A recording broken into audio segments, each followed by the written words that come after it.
All right, welcome back. We're going to do section 35.3 today, just one. It's one page long, so it shouldn't take too long. You'll do the corresponding ISN pages, and that will be all for today. So section 35.3 is on law and order. Your one vocabulary word or words are rule of law. That's an idea that people should live according to a set of agreed upon laws. So the Romans always believed in the rule of law. In the days of the Republic, the Senate and the assemblies were important sources of law. But in the empire, the ultimate source of law was the emperor. As one Roman judge said, whatever pleases the emperor is the law. Even in the empire, however, Romans honored some of their old traditions.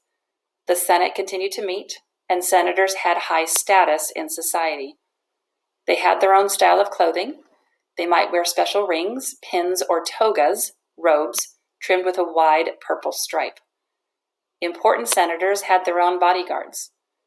These guards carried fasces, bundles of sticks with an axe in the center. The fasces were symbols of the government's right to punish lawmakers. When carried inside the city, the axe was removed to symbolize the right of Roman citizens to appeal a ruling against them. Roman laws were strict, but crime was common in Rome. The most frequent crimes were stealing, assault, and murder.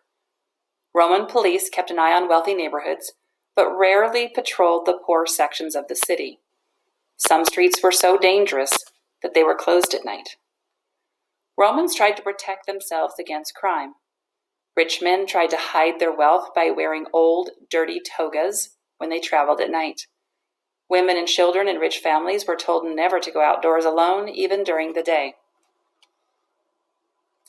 Any Roman, including the poor, could accuse someone else of a crime. A jury of citizens decided the case. Accused persons sometimes tried to win the jury's sympathy. They might wear rags or dirty clothes to court or have their wives and children sob in front of the jury. Romans believed that one law should apply to all citizens. Still under the empire, Roman law was not applied equally. The poor, who were often not citizens, faced harsher punishments than the rich, sometimes even torture. And in the picture, in Rome's law courts, lawyers represented both accused persons and their accusers. So in section 35.3 ISN, there is a Venn diagram, and this is going to be all about law and order. So something that applied to the rich and the poor goes in the center. If it only applies to the rich, it goes on the left side. If it only applies to the poor, it goes on the right side. For example, in the center, anyone could accuse someone else of a crime. So that's true for all Romans, so you could put that in the center. All citizens could accuse someone else of a crime. You could also put in the center that a jury decided the case. On the left-hand side, you could put that the rich Romans didn't have to serve harsh punishments.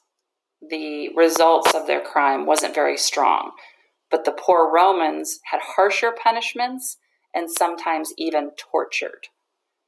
Now there's more than those, so just go through and try to pick apart about law, talk about the police and looking at the different neighborhoods and patrolling, those kinds of things. So fill out that chart, and that is all for today.